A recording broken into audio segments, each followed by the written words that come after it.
Hello, everyone. I'm Paul Kagavine from the Garland County Library, and I'm here today with a couple of representatives from the Center for Arkansas Legal Services, and they're here to talk about tenants' rights and responsibilities here in Arkansas. They're going to cover all kinds of topics like free legal aid, repairs, fair housing, evictions, rental assistance, etc. We have Kendall Lewellen, who manages the housing law advocacy of the Center for Arkansas Legal Services.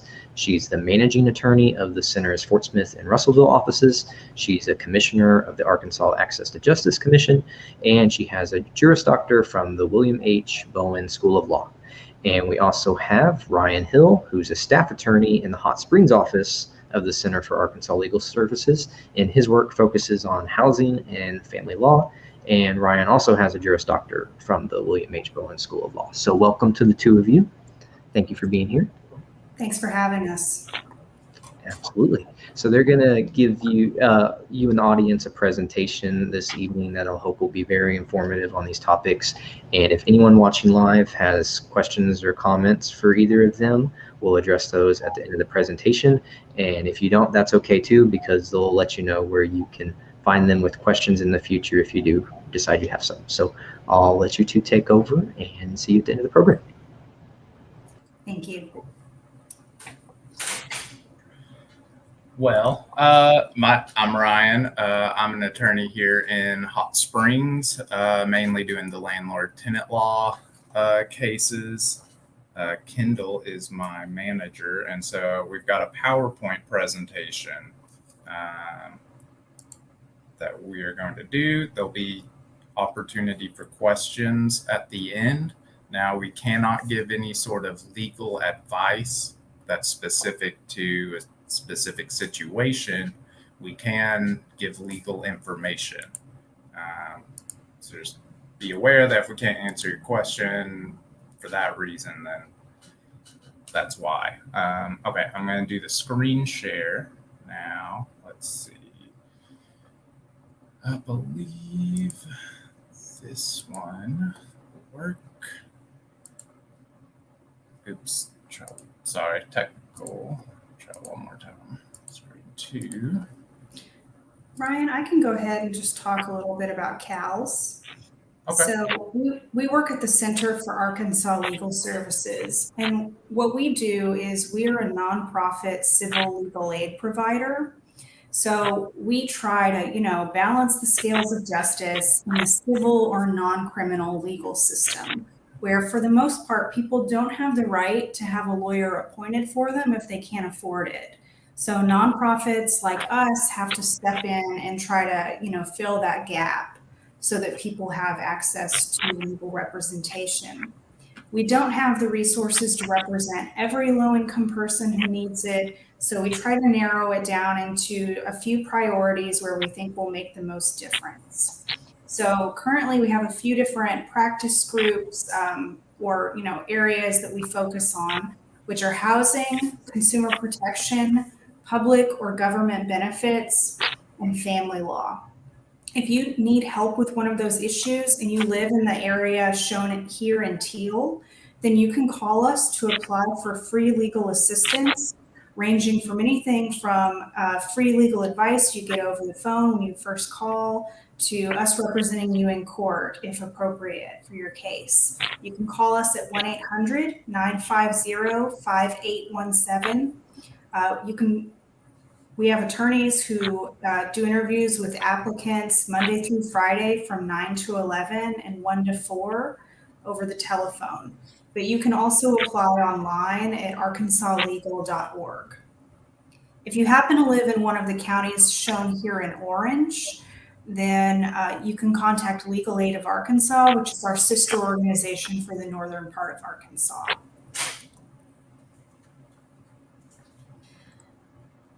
So today we're going to be giving a broad overview of landlord-tenant law in Arkansas. We're going to talk about sort of what is a landlord-tenant relationship, what are the rules that govern that relationship, what are the basic rights and responsibilities of landlords and tenants. We'll give an overview of the eviction process and some issues that can come up there, and give you, resources particularly for landlords and tenants who are dealing with a difficulty to pay rent and a hard time paying rent during COVID-19. We'll refer you to some rental assistance programs towards the end. And Ryan, do you want to go into the background now? Sure. Okay.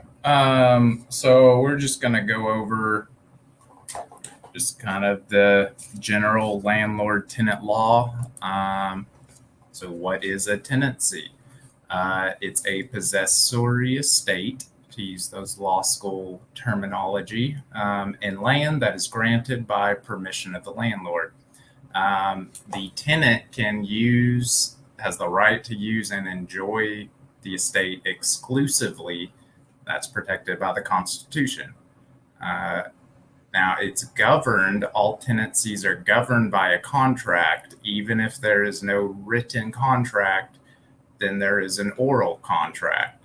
So no matter what, there is always a lease agreement. Even if it's just a handshake agreement, that is your lease agreement. And then a tenancy can be distinguished from other arrangements. So we are just talking about tenants here. We are not going to be going over laws for if someone's a licensee, if they live at a motel, though extended stay motels, there might be some argument that could turn into a tenancy. But just your regular motels, hotels, that is not a tenant. They don't have to be evicted. They can just be kicked out, basically. This is not covering contract for purchaser in possession or mortgagee. So if you're purchasing the home, this is not the method you go through. But the difference is, or one thing to keep in mind is rent-to-own contracts. Those start as a purchase agreement, but if the buyer defaults or is late on the payment, then those normally will convert into a landlord-tenant agreement, and then the landlord or seller will have to go through the eviction process instead of the foreclosure process if it is a true rent-to-own, which we always recommend. Do not purchase homes in a rent-to-own agreement. Those are usually made to benefit the seller, not the buyer.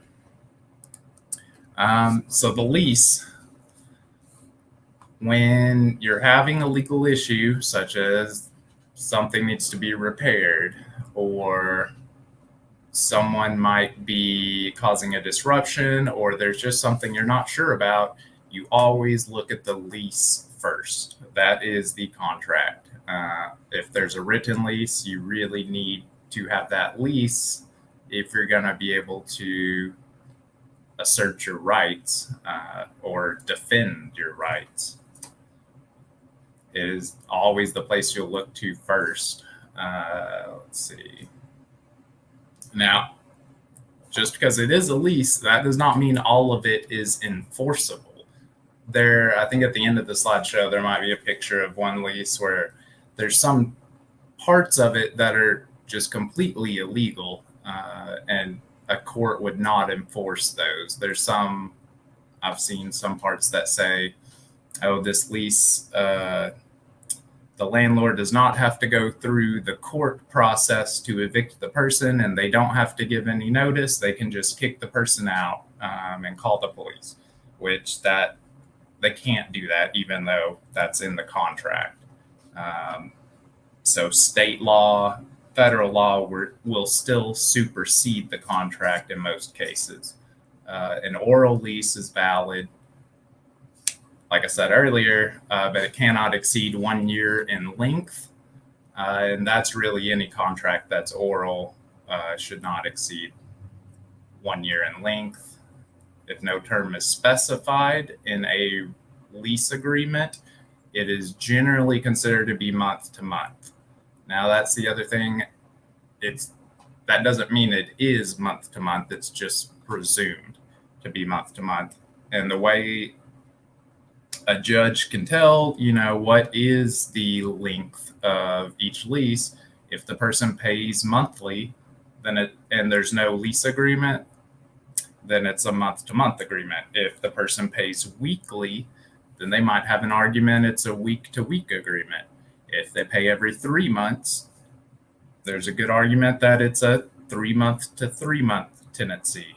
And that's important because with month-to-month tenancies or any, where there is not a written lease agreement that's controlling, if the landlord wants to evict the tenant in a month-to-month situation, they don't need a reason at all. They just have to give 1 period of notice. So if they're month-to-month, they have to give 1 month of notice. If the person is 3 months to 3 months, then the landlord would have to give 3 months notice if they want to not renew the lease for a new term. That's if there are no reasons. So some other basics here. We've got renters' rights and responsibilities. So when you're a renter, you are afforded sole possession of the home or of the apartment, whatever it is. There are a few exceptions. If the landlord needs to fix something, there will usually be something in the lease agreement there, but the landlord can't just come and go as they please at all. The tenant has the right to sole possession there. Also, quiet enjoyment. Sometimes people can get evicted for being so loud and harassing and having the cops being called that their neighbors are not getting their quiet enjoyment. And so that is an unwritten part of the lease, one of those, a warranty of quiet enjoyment. Also, you have a right to have a safe and habitable home, sort of. Some of you may know, may not know, Arkansas is the only state in the U.S. that did not have a warranty of habitability. Technically, right now, I believe we still do not.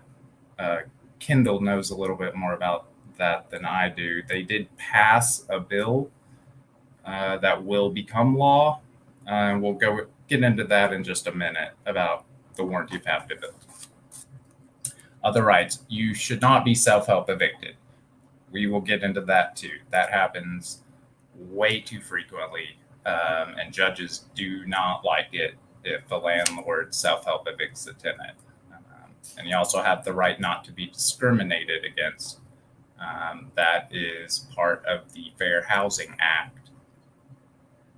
Now, they have responsibilities. Pay rent in full and on time. Courts are very strict about rent.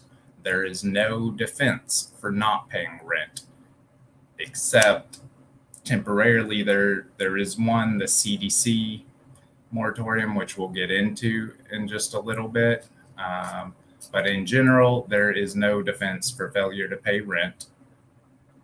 On time part of it, now it can be up to, Arkansas law says up to 5 days after the due date before the landlord is allowed to start proceeding with eviction actions, like giving the eviction notice. Also, the tenant, don't be a nuisance. That goes in with the quiet enjoyment of the neighboring tenants. Don't damage the unit. Don't move anyone in without the landlord's permission. That one can get people in trouble as well. I've seen a few people evicted lately for letting a family member move in or a boyfriend or something, and they don't tell the landlord, and that's not what you're supposed to do. You have to let the landlord know. They have to agree to the person moving in. Sometimes, most of the time, they will want to do a background check on that person. So you do need to get your landlord's permission before moving anyone into your household. So what are some of the general rules? Let's see, we went over rent a little bit. It can be up to 5 days late. There's no defense for non-payment except the CDC eviction moratorium, which is temporarily and only applies to a few people. The occupancy rules, like I said before, if you have a new person moving in, the landlord has to approve it. Health and safety standards. Those are important. There are rules. Most cities will have their own code enforcement and have their own specific standards as far as what a building, like how run down a building can get before they condemn it. There's law, there's statutes for evictions, and then the Fair Housing Act. So let's go over the new bill that was passed. And Kendall may know a little bit more about this than I do. I can speak about this Okay. real briefly. So Arkansas recently passed this act, and you may hear it called in the news an implied warranty of habitability, or a rule that creates habitability or repair standards for rental housing in Arkansas. It sort of does, but it sort of doesn't. It creates some minimum standards for rental housing, but there are a lot of exceptions. It says specific things that a landlord must do to the property. They have to disclose defects at the beginning of the lease. The tenant can't be, forced to waive their rights under this, but it isn't really a true warranty of habitability like the rest of the country has, because it's very hard to enforce. If the home is not habitable under these standards, what the tenant can do about that is the tenant can break the lease and move out without penalty. However, that's something that the law already allowed tenants to do, so it shouldn't affect their rights too much there. But it does kind of specifically spell out, what the responsibilities are and how tenants can go about giving their landlords notice if there are issues. It's going to require tenants to give notice of those issues by certified mail to the landlord, and then give the landlord some time to correct those issues. However, it does not prohibit retaliation, and one problem with that is that, say someone has like a verbal month-to-month lease, there is nothing in the law that would stop a landlord under Arkansas law from then not renewing that person's lease in retaliation for them complaining about a habitability issue, either to the landlord or to local code enforcement. So that's the state of that right now. So like Ryan said, most cities do have basic property maintenance codes. So although it may be very difficult for tenants to enforce these rights themselves in court, they can often complain to their city's code enforcement or maybe community development department, and code enforcement will then investigate, and the city will sometimes take action against the property owner or landlord if the home is really in very poor shape. And that's what's going on with that. And with code enforcement, if you're a tenant, just be aware that if you're reporting your residence to code enforcement because the landlord has not made repairs and it's in pretty bad shape, there is a chance that the code enforcement officer condemns the place, meaning that they inspect it and it's so bad they condemn it and you are not allowed to stay there at nighttime. Sometimes not allowed in there at all if it's just terrible. And so just be aware that can happen. So the eviction process. So Arkansas, some of you may have heard, we are the only state with criminal eviction, also known as failure to vacate, failure to pay rent. We have the unlawful detainer statute. This is the primary eviction method that is used. Now, people also use self-help eviction, which is also known as forcible entry. It is illegal in Arkansas.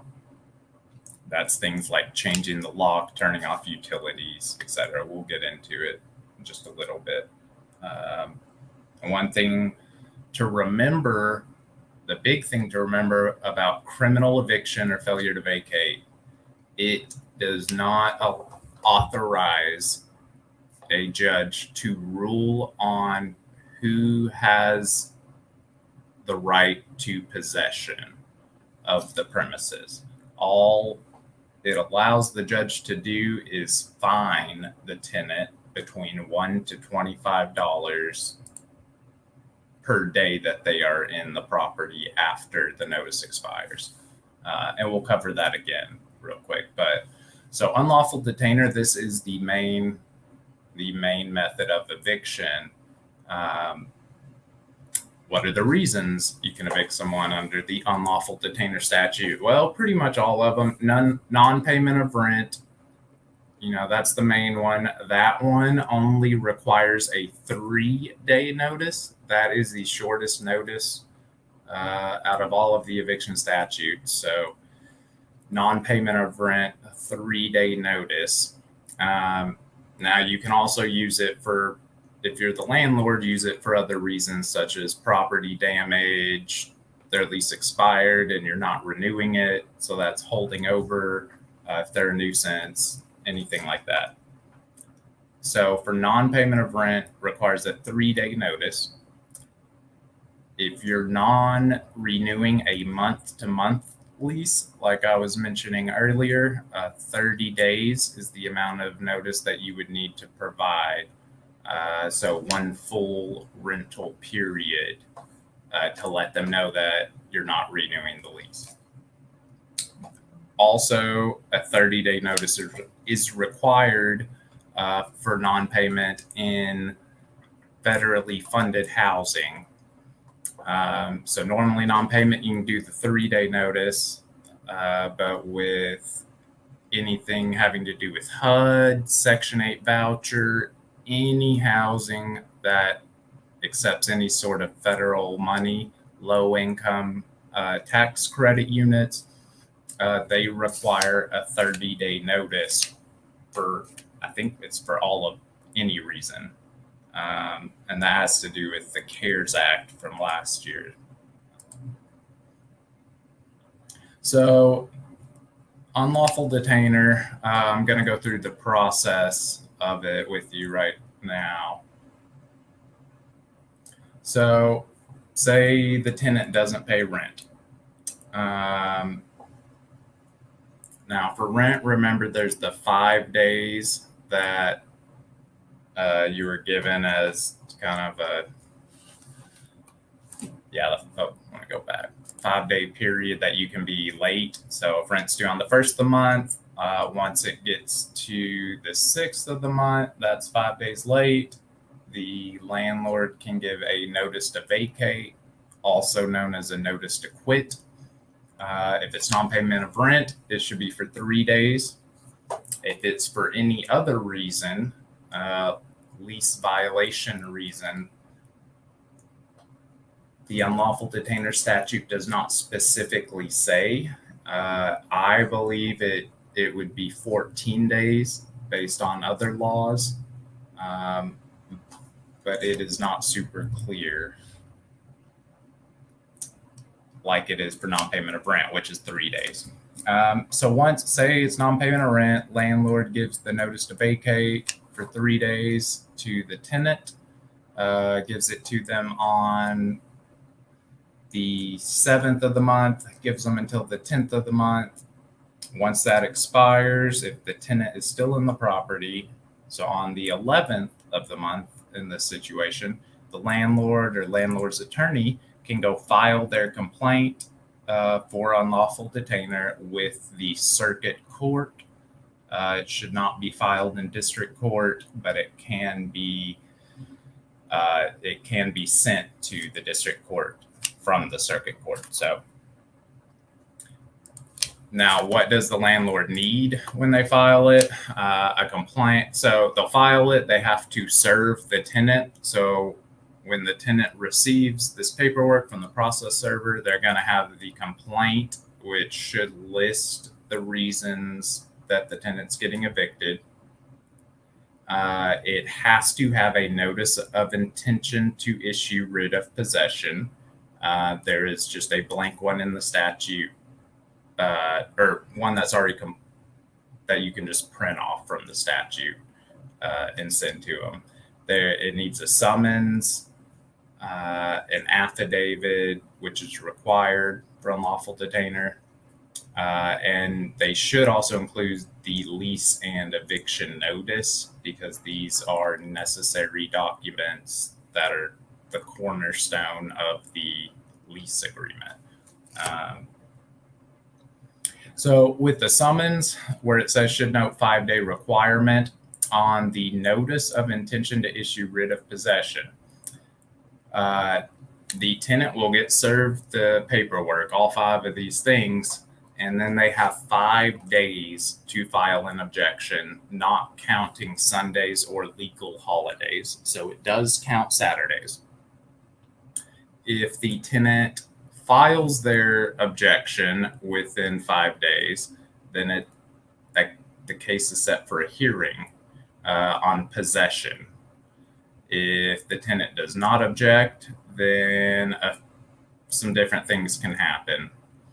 The clerk can automatically issue a writ of possession if there's no objection in 5 days. So on day 6, the clerk can just take it upon themselves, issue the writ of possession. Or sometimes the judge, that specific judge, won't want that to happen, and some will always require a hearing. Some will. So in that notice of intention to issue writ of possession, it says to the tenant, hey, you've got 5 days to file an objection. If you don't, you're going to get evicted automatically. It also says that you must put the amount of back rent, the amount of money that the landlord is saying you owe them, you have to put that amount into the registry of the court. If you don't do that, then the clerk can automatically issue a writ of possession. Now, that registry part, they repealed that a couple months ago, but it does not go into effect until July 28th. So if a hypothetical tenant was served with this lawsuit, all 5 documents are there that are required, 5 or 6, and they file their objection within the 5 days, sometimes the clerk or sometimes the landlord attorney will send a motion to the judge requesting that the judge go ahead and order the writ of possession because they did not put the registry money into the court registry. So sometimes we recommend people just go ahead and put like $20 into the registry so something is there. If you're contesting the lawsuit, that is. But, on July 28th, it will be repealed. The notice of intention to issue writ of possession should have both the 5 days to object and the registry requirement up until July 28th when that's removed. Now, once it's set for a possession hearing, the hearing notice should be sent by certified mail to the tenant, and the tenant also, so you got 5 days to file your objection. You have 30 days to still file your answer. So on the summons there, it'll still say you've got 30 days to file your answer. Your answer is going to go paragraph by paragraph, responding to the complaint. The objection, as far as what needs to be in it, you can just put, I object to the writ of possession being issued. Sometimes less is more in that situation. So continuing, 5 days to file the written objection, also deposit rent money into the court's registry. And if the case keeps going, they have to continue paying rent into the registry during the pendency of the case. And I've seen so many pro se tenants that don't have an attorney, and the landlord has an attorney, and they file their objection, and the landlord files a motion because there's no money put into the registry of the court. And let's go back here. So it varies very widely on how it's enforced as far as the registry requirement, but thankfully that will disappear July 28th. So now, if you do not properly object within the 5 days, it doesn't mean you automatically will lose, but that is on possession, at least for temporary possession. But there's a chance that happens. So once you file the objection and put money in the registry of the court, the landlord will request a hearing on possession. It's good to think of this type of case as two different issues. One is possession of the premises, and one is any back rent that may have been owed. So what they'll do is try to set a temporary hearing just on possession, not worrying at this time about how much money is actually owed to the landlord. Now, at the possession hearing, it's basically like a normal full hearing. It just won't include damages. The landlord's not going to go over any damages. Sometimes the court wants to just have the whole trial all together and not have two separate hearings. It just depends on how the court wants to handle that. Now, so what the judge is looking at that hearing, if the landlord is likely to win on the merits, the landlord gets the writ of possession. This year they've updated it so there's no bond required. So even if the landlord does win at the possession hearing, but there's going to be a later trial, a full hearing, what the statute says is the tenant can stay in the home until trial if the tenant posts an adequate security with the court. So the judge determines what amount of money would be adequate security. Normally, that's just going to be that your rent payments going forward. I did not finish that. Okay. Now, if at the possession hearing, the tenant wins, they get to stay in the home at least until the final trial. A lot of times, if the possession hearing is the final trial and the tenant wins, then the judge will sign an order saying that the tenant wins, basically. Let's see, this type of case can be heard by a district judge if the parties consent to it. And a lot of times I see this frequently that like apartment complexes, some other places, that they will file this unlawful detainer case against a tenant. And if they win at the temporary possession hearing, if the landlord wins, there's still money that the landlord possibly could obtain. But a lot of times they will just non-suit the case or file a motion to dismiss as soon as the writ of possession is executed and the tenant's out of the home. Because sometimes the landlords just want possession. They're not looking for, extra money, which seems kind of strange, but let's see. So if there's going to be a long trial, they'll do the possession hearing first, have the trial later, so that there's time for discovery, time for counterclaims by the tenant. You can have a trial by jury. The main issue is going to be damages that's left after you've already had this possession hearing. So the landlord can get a judgment.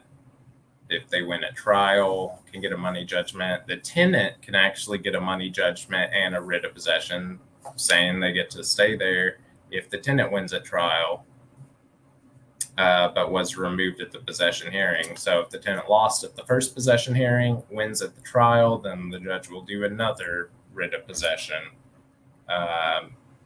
And the tenant can also get damages for issues that were caused by being,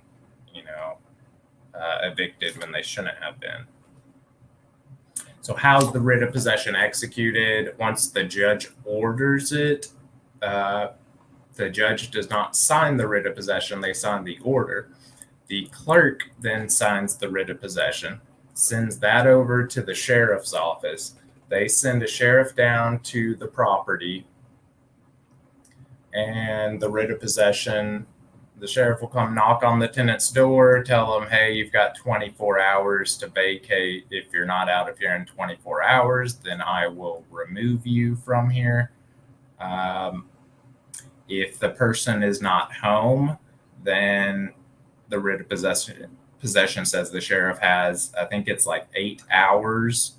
And if they can't find the person within 8 hours, then they put that 24-hour notice on the door,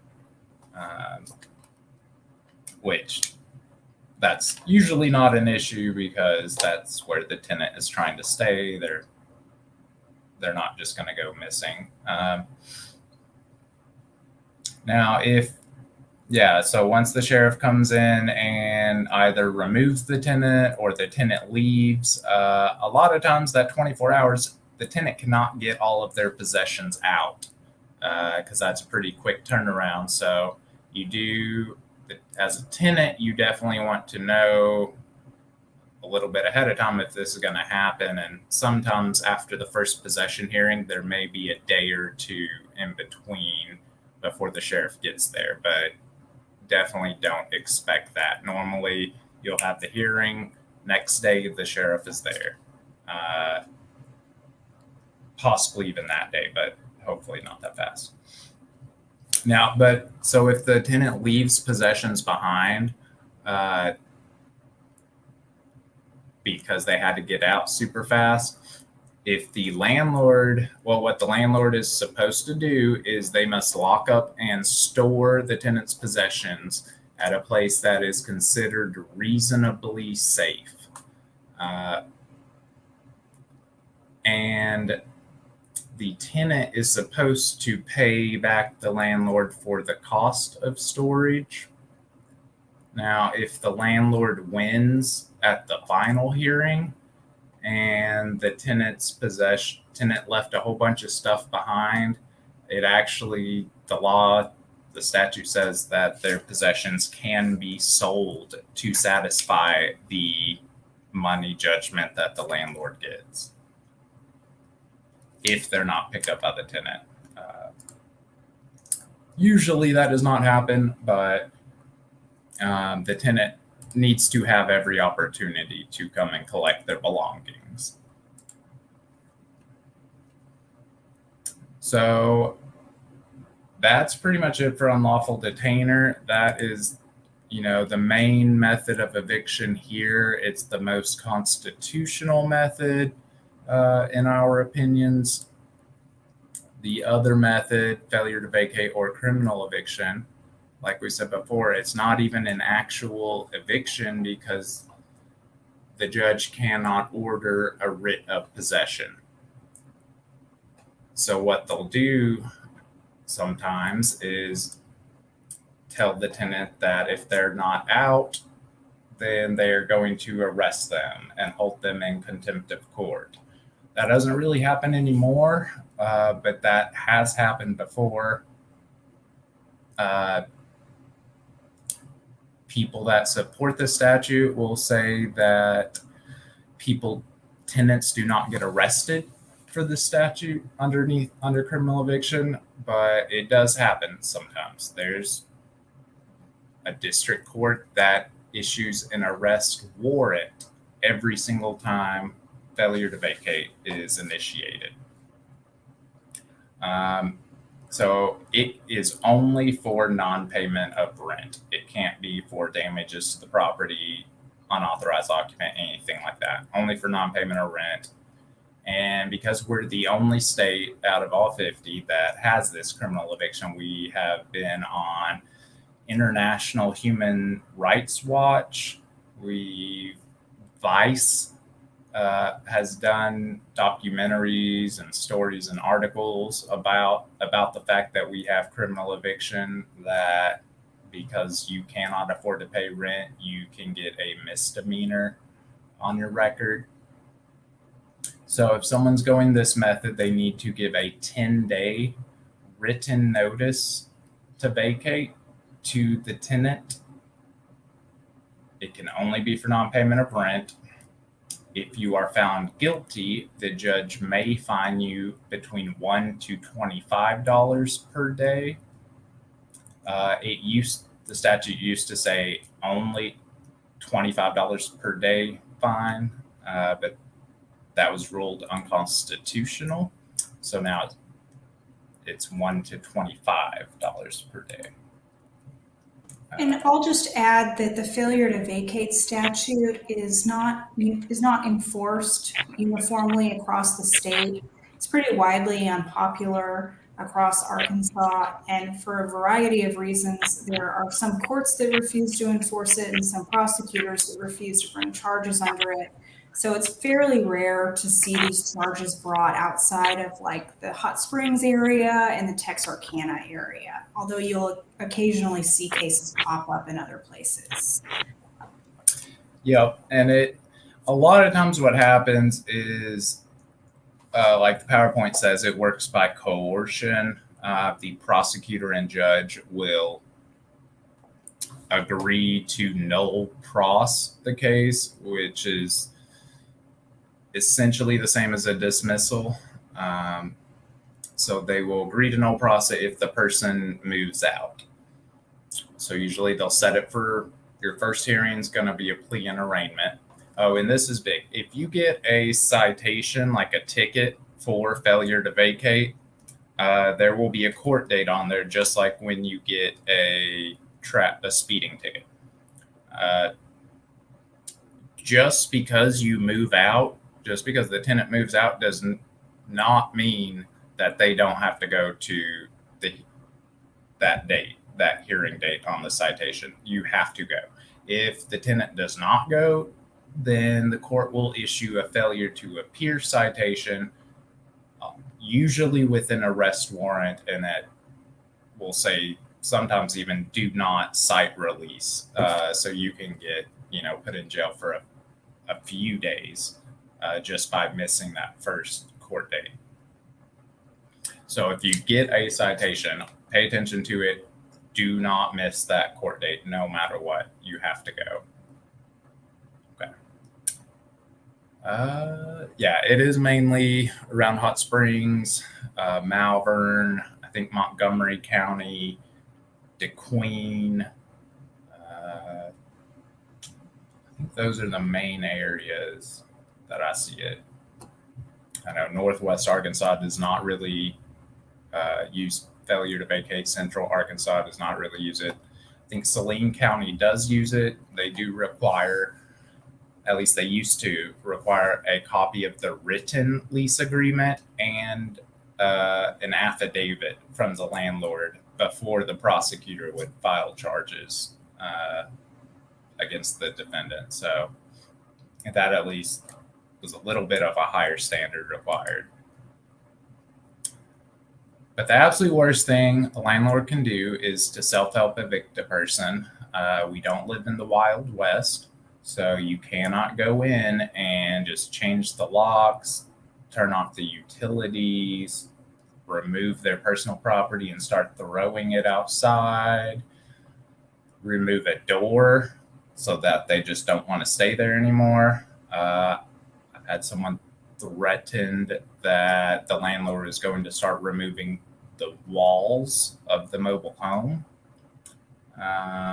And then threats, guns, bodyguards, all of these things have happened. Cutting off the power is very common, and it should never be done. And it's kind of confusing sometimes as far as who's, if the power was in the tenant's name and then the landlord somehow gets it cut off, that should not happen. That's a self-help eviction. So as a tenant, one thing we always tell our clients, if you think that there's a chance that this could happen, that you could be self-help evicted and the landlord is going to just start doing crazy stuff that they're not supposed to do, then what you want to make sure and keep your valuables somewhere else if possible. Maybe in your car, maybe at your family or friend's place. You may not want to keep them inside if your landlord's a little aggressive about these types of things. And it is illegal to self-help evict. Judges do not like it. So if a landlord is trying to evict a tenant for non-payment of rent and they cut the power, change the locks, judges are not going to like that. The judge very well could just dismiss the entire case because of self-help eviction. If there is no case, that's kind of the issues with self-help eviction. There's no court case yet because the landlord isn't going through the court system. They're going through their own system. And so when that happens, we have to file a case for forcible entry and detainer. It's kind of the opposite of unlawful detainer. But what it means is the landlord is going into the property that they own, but they do not have a right to be there. And so there are criminal sanctions, there's damages, there's a good chance the judge is going to get real mad. There's torts. I believe there was a pretty big lawsuit a few years ago over something like that. Okay. Defenses. So can I be evicted for non-payment of rent during COVID-19? It depends. Mostly yes, but we're talking about this one first because it's the biggest one that people ask about is the CDC temporary halt in residential evictions to prevent the further spread of COVID-19 order. No evictions for non-payment of rent for covered persons. What is a covered person? A tenant who has signed the declaration and has served it to the landlord. In order to sign the declaration, it requires certain things. The tenant cannot make over $99,000 a year or $198,000 if they're married. They must have made a good faith effort to get rental assistance. They have to, on the declaration form, all of these are on there, and you have to check next to each of them that you can't pay full rent because of a loss of household income, loss of work hours, or extraordinary medical bills. And it defines that as medical bills that account for 7.5% or greater of your household gross income.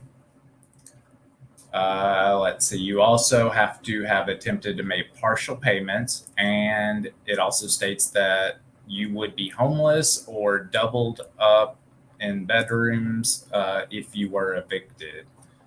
So all of those have to apply for this to protect you. Now, the landlords can challenge the truthfulness of the declaration. So if they don't believe the tenant, then the landlord is just going to keep going through the eviction process. What the actual moratorium says is that the landlord shall not take any steps whatsoever to evict the person once they've been given this declaration form. But if the tenant fraudulently fills it out, then the landlord can just keep proceeding with the eviction case, and then the landlord would just have to prove that one of these declaration bullets do not apply to the tenant.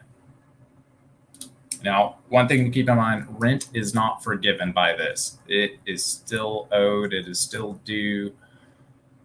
If you're behind on rent and the CDC, you've used the CDC declaration. So I did not update this slide. It actually has been extended now to July 31st, 2021. But Congress also said that they are not extending it again. So we've got about 4 more weeks of this, a little bit less than that, that the CDC eviction moratorium can still protect you. But like I said, at the end, the tenant's rent is still owed. And once we get to the end of July and the moratorium is no longer in effect, there's going to be a lot of lawsuits for back rent, probably a lot of eviction cases for landlords that have been waiting. So that's it on the CDC eviction moratorium. It started back in September last year, but like I said, it expires the end of July. They will not extend it again.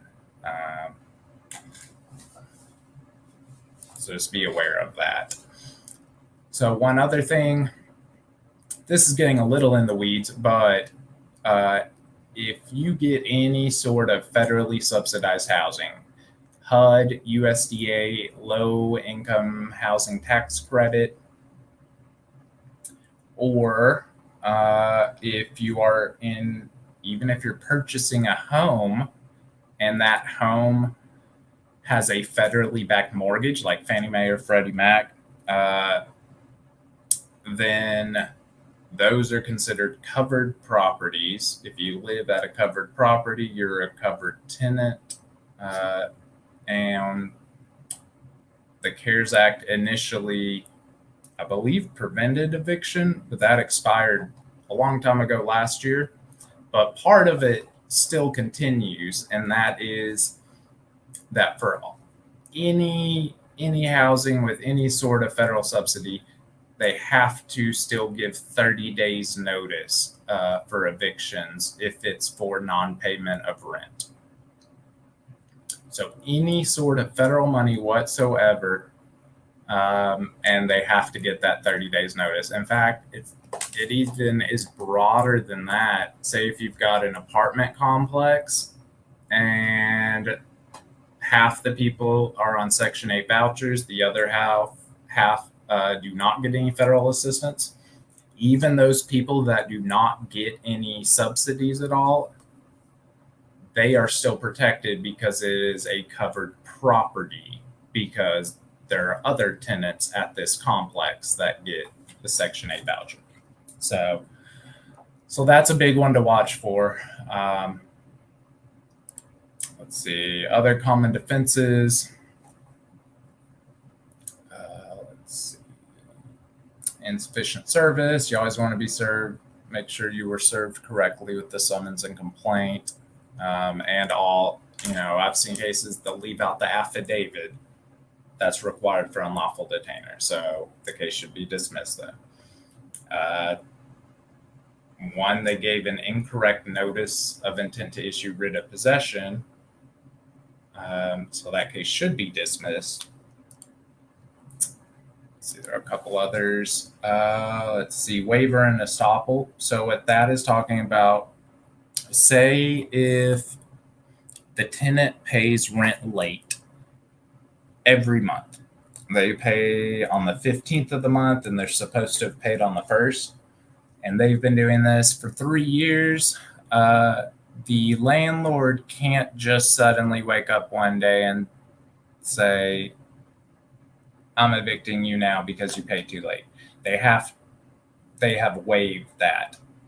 So what the landlord would need to do is give some sort of notice in writing to the tenant that says, I am no longer accepting late rent. If you make any late rent payments after this, then I am going to evict you because you'll be in default.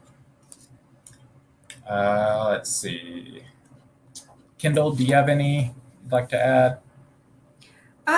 Yeah, I would just add that if you live in some sort of housing where your rent is based on your income, then that means that there's probably some federal agency like HUD that's funding the housing in some way. And if that's going on, then there are going to be other federal laws that apply to the property. And all that means for you, if you're actually living there, is that you may have some legal protections that go above and beyond what other tenants in Arkansas have. And yes, and other defenses are going to be based on fair housing or housing discrimination. For example, if the tenant can prove that the eviction is because of some protected class that the tenant belongs to, for example, like race, color, national origin, religion, sex, meaning gender in most cases, what kind of family structure you have, any disabilities. These are protected classes, and so if you're discriminating against someone because they belong to one of these classes, that's illegal under both state and federal law. And this can apply in some ways that you might not expect.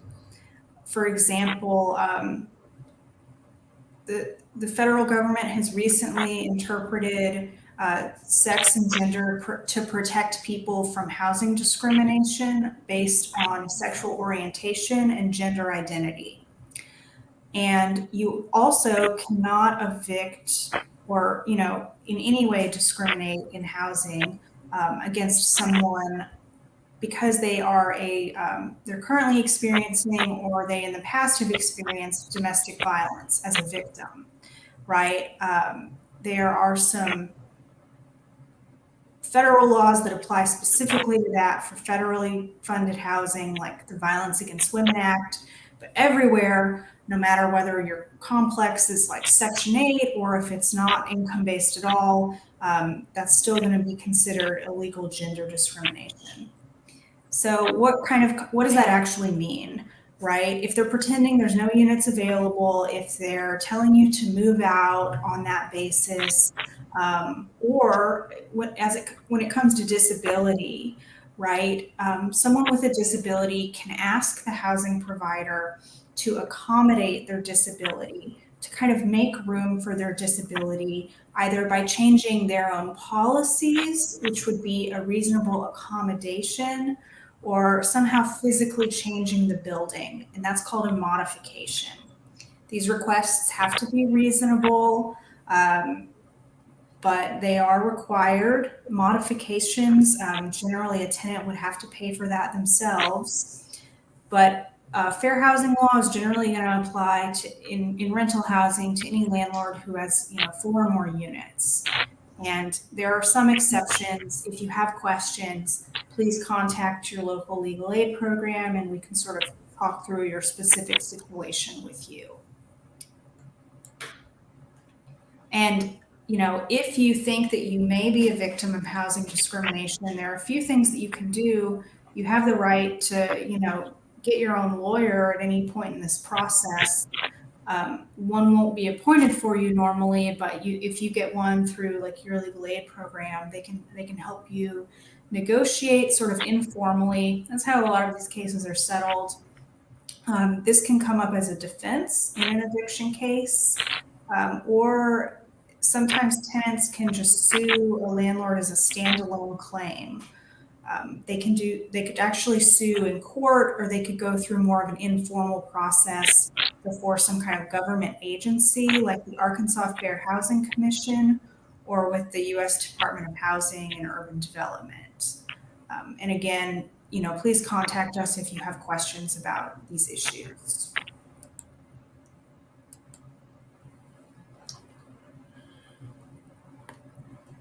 Let's see. So potential claims by tenants on counterclaims. Kendall went over some of the housing discrimination and fair housing violations. I went over some of the self-help eviction methods earlier. There's breach of contract, say if the tenant's supposed to repair, or the landlord's supposed to repair something and they don't. Due process violations related to federally subsidized housing. Like Kendall said, they have a higher standard of housing that they have to provide if it's federally subsidized. And they have certain methods and processes that they have to follow. There's like an informal hearing that you're entitled to that a normal private tenant is not entitled to. There's also the FDCPA, Fair Debt Collection Practices Act, and what it requires is debt collectors, and this includes landlords' attorneys, they have to give tenants written notice of their rights under the CDC order, and it also prohibits debt collectors from misrepresenting whether tenants qualify or not. And to be clear, they have to give that notice before they try to evict someone, or otherwise, take action against them over this. Let's see. Any other claims, Kendall? Potential claims that you can think of? There could be other claims, but these are the ones that come up most commonly. And yeah. Settlement. So the goal most of the time is to get something settled. Nobody wants to have to go to court, except people that are paid to go to court. So common settlement terms. A lot of times we'll get some sort of agreement in writing. Either the tenant will agree to move out, say they just want an extra 4 weeks to find a place to move. Sometimes the landlord will agree with that. Sometimes it'll be more like 2 weeks. They may give the tenant. And then the landlord will agree to, okay, we'll dismiss the eviction case and we won't give you a negative reference for housing providers in the future.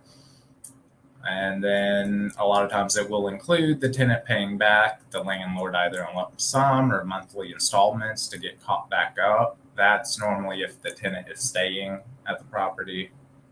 And then the landlord would have to pay their own attorney's fees, if any. The tenant, they can, set a date sometimes, and the landlord will agree to this to give them a little extra time. A lot of times, if the tenant is going to do that, they have to agree that, hey, if I'm not out by this date, then I waive my defenses. Because you're giving me this extra time, so I'll waive defenses I maybe could have used and stayed in the property longer, and we'll just meet in the middle there. Also, attorney's fees would pay their own, pays outstanding debt if they can. And other things, reasonable accommodation or modification for a disability. This is way off topic, but that's something that if someone is disabled, they can request in writing a reasonable accommodation of the landlord, such as making something a little bit easier for them, giving them, it's usually something small. Now, if it's a reasonable modification, like Kendall just said, the tenant would actually have to pay for it. That would be like constructing a ramp or something. for someone in a wheelchair. In the context of an eviction, where we'll see this come up most frequently is if someone has some kind of disability that's causing them to do something that ends up almost getting them evicted, right? For example, if someone is mentally ill, um, that's a disability, depending on the severity of it. And that can be accommodated with treatment in many cases. So someone might be facing eviction over like criminal activity or erratic behavior, just acting strange at the property. And an accommodation for that might be that the person seeks treatment and generally like complies with their treatment in order to keep their housing. Yeah, exactly. I had a similar case where basically exactly what Kendall said.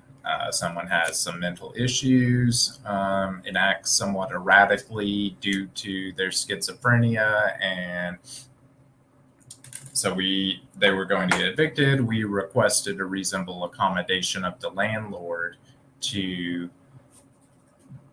not evict them if they agreed to get counseling, and as long as this didn't happen. It had only happened once where this person got erratic and got really loud outside and disturbed the quiet enjoyment of the other tenants. But yeah, so there we were able to get a reasonable accommodation. So here's just some general tips for renting a home. I know right now is a very, very tough time to find a home to rent or an apartment because there's so much demand for it. But you still should tour the unit. There's so many things that you do not notice in pictures, but you will notice in person. And it makes a huge difference. Watch out for scams on Craigslist. Don't give out your personal information. When you do move in, make sure that you take photos, even a video if you want to, of different things around the house. Like say if something is already damaged, take a picture of it, make sure you have the date on there. That way if the landlord, when you move out in a year says, oh, you damaged this door, there's a hole in it, and you're like, no, I didn't do it, it was already there, here's this picture, you can sue the landlord, say in small claims court, to get your security deposit back, because they should not have been able to hold money for that specific repair because it was there when you moved in. And just on security deposits real quick. So with security deposits, the landlord is required to return the security deposit within 60 days from the date that the tenant moved out. If any of the security deposit money is not there, like say they only return half of it, the landlord has to give an itemized list of exactly where that money was spent. That way the tenant can contest it if they want to, or like I said, sue in small claims court. A security deposit can be up, the maximum amount it can be is 2 months rent. So sometimes it could be pretty substantial. But you always want to have a written lease if possible. It's a lot of oral lease cases, there's just nothing to go on. You don't have any ground to stand on. It's always good to have everything out in writing too. Let's see. So repairs it's good for the lease to say who is responsible for repairs. If it is blank, then guess what? That means the tenant's probably responsible.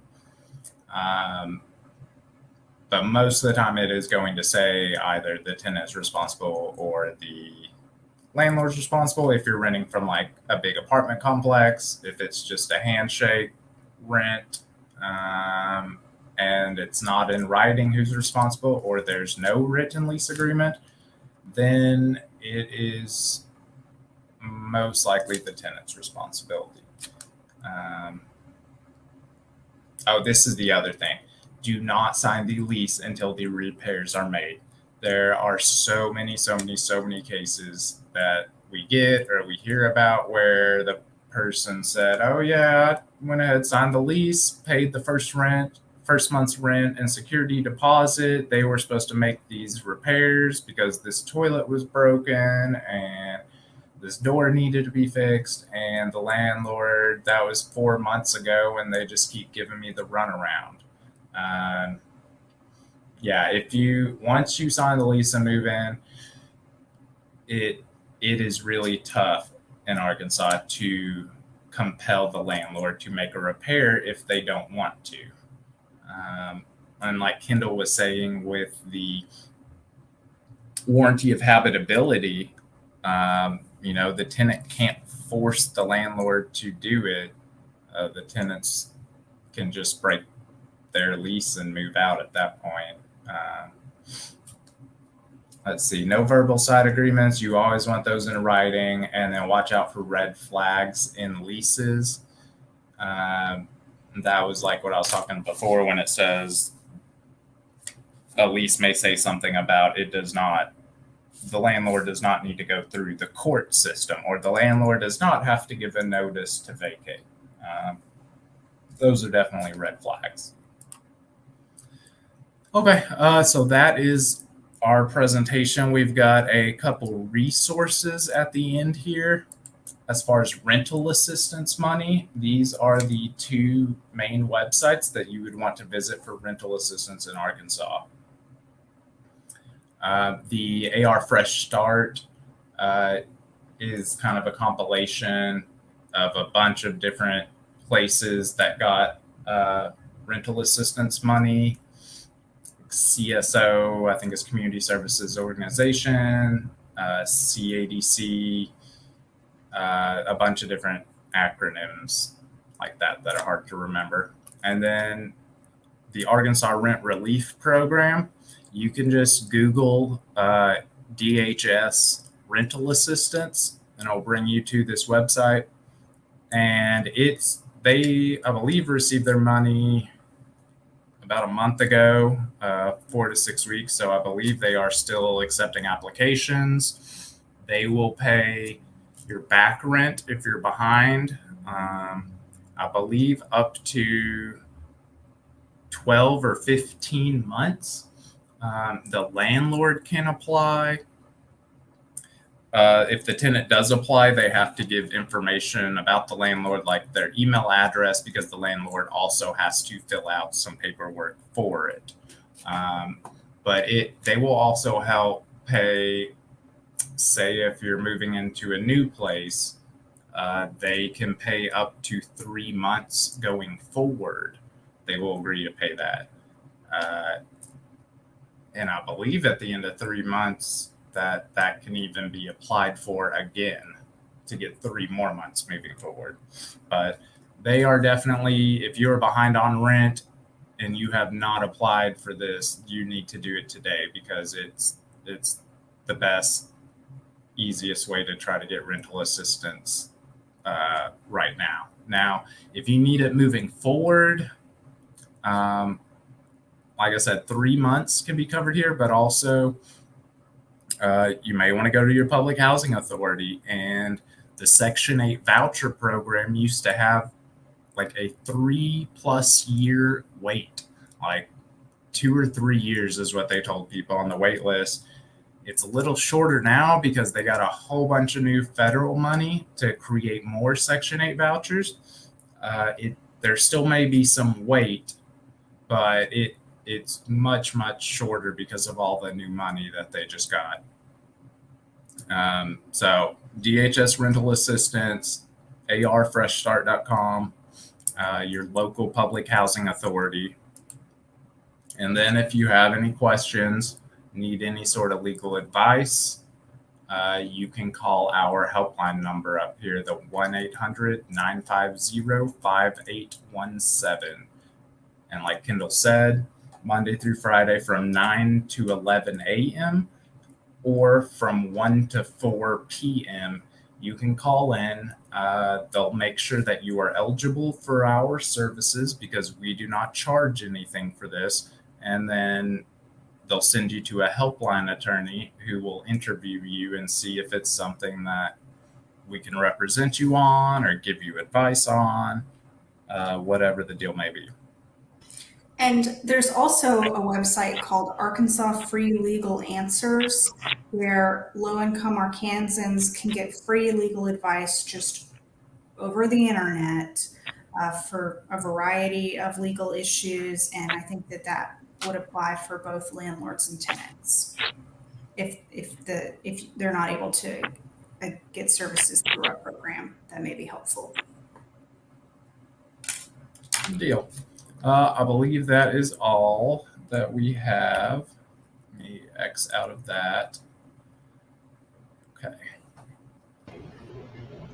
All right. Well, thank you guys. That was very thorough, and I appreciate it, and hope everyone watching did. We do have a handful of questions, and you may have, you did in fact cover several of these in some way, but you may have something to expand upon. But first of all, is there any restriction on how high rent can be? I don't think so. Not unless you're in some kind of income-based housing. Whatever the market will allow. Yeah. You said one of the responsibilities of a tenant is not to move anyone in without the landlord's permission. What counts as moving in? That's a good question. And sometimes that will be defined in the party's lease if they have a written lease. For example, it'll often say something like, you can't have a guest who spends more than 14 nights here. And at that point, that person would really probably be considered, living there. But I think it's probably just, you're gonna have to look at the facts on a case-by-case basis. Makes sense. Good question from Mary Ann here. Do the claims you were talking about earlier, do these claims also apply if you live in a mobile home park and are renting the lot that the mobile home sits on? I believe so, yes. Because that does have people who own a mobile home and be renting the lot, and it should still apply, right, Kendall? Yeah, and there are actually some really interesting, it's interesting to me, issues when people are like renting mobile home lots, because a lot of the time they're like buying the mobile home, but then they're renting the lot, and they get behind on the rent for the lot, and they end up several steps later end up losing their mobile home, which is probably worth a lot more than whatever their rent was on their lot. So if that's happening, please call us and see what we can do for you. But you would still be considered a renter who's protected by at least most laws that normal renters would be protected by, and maybe some others. Yeah, many, many years ago, something similar happened to a relative of mine. You talked about forcible entry by the landlord earlier. Can a tenant refuse entry to a landlord under any circumstance? Can I give Ryan a moment to think about that while I clarify what I just said? Yes. With mobile homes, sometimes those rules might not apply if it's like an RV. So there might be times when it's considered a vehicle and not a home, like if it's not fixed to the ground. Ryan? Okay, what was the question again? Can a tenant refuse entry to the landlord under any circumstance? I don't think just for any reason. What a judge is going to look at is first, what does the lease say? A lot of times the lease will say the landlord must give 24-hour notice before entering this property. A lot of times the lease doesn't say anything about it. Sometimes the lease will say the landlord can come and go as they wish. Hopefully it doesn't say that, but you're supposed to give reasonable notice. Yeah. And I suppose that if the notice wasn't reasonable, they could refuse to let the person in and get away with it in court, although it might not be in their best interest to do that if there's another option. On the opposite side of that, is there any reason why a landlord would be required to visit the property on a regular basis, or can they be entirely hands off if they choose? I mean, yeah, they may want to come by and just check on the property, make sure the tenants haven't abandoned it and the plumbing's bursted and the whole place is flooding. But I mean, I don't know of any reason the landlord would have to be there. They don't have an obligation to inspect or anything. What?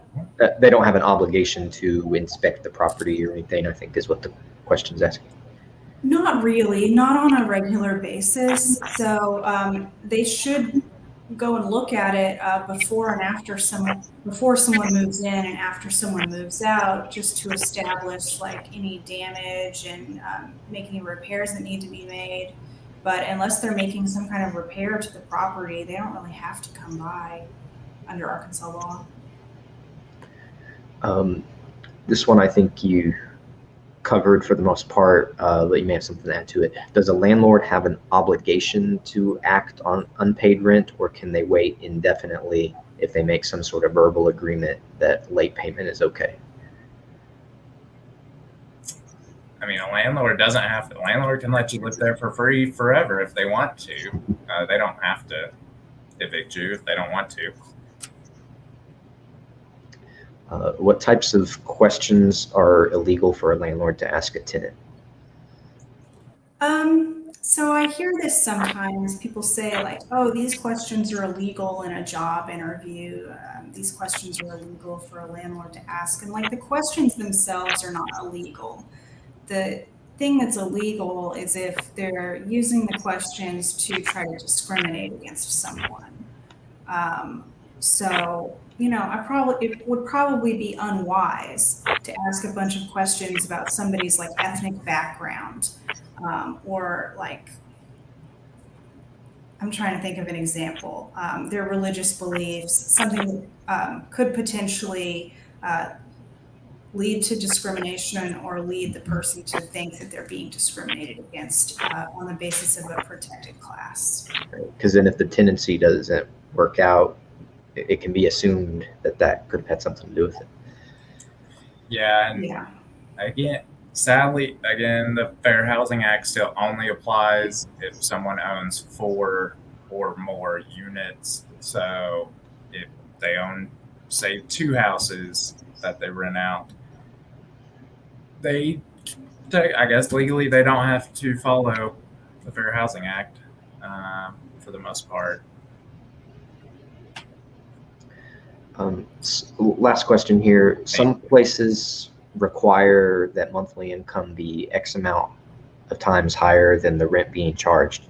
And this can be an unreasonable barrier for a potential tenant that could, you know, for all intents and purposes, afford to pay the rent without issue. Is there any recourse to getting rejected because of a monthly income restriction? So is the person is being discriminated against on the basis of their income, but income is not like a protected class. So the housing provider is really, I think, within their rights to do that, at least in most cases. And there's not really an appeal process. Like if you apply for housing and you're denied, in general, you do not have the right to like appeal to try to make that person let you live there, unless it's some sort of government funded housing like Section 8 or public housing or a tax credit property or something. And in those cases, you actually do have a right to appeal, usually if you think you've wrongfully been denied the ability to move in. But in private housing, you don't usually have that unless it's some sort of illegal discrimination. All right, well, thank you both. I'll give you both an opportunity to remind everyone where they can contact your organization, and if you have any final remarks you would like to add as well. If you have questions about your rights and responsibilities with civil or non-criminal legal issues, you can give us a call. Please talk to our helpline at 1-800-950-5817, and our staff will be happy to help you in any way that they can. Thank you for having us tonight. Absolutely. Sounds good. Well, thank you for being here, and thank you everyone for watching. Good night. And yeah, absolutely.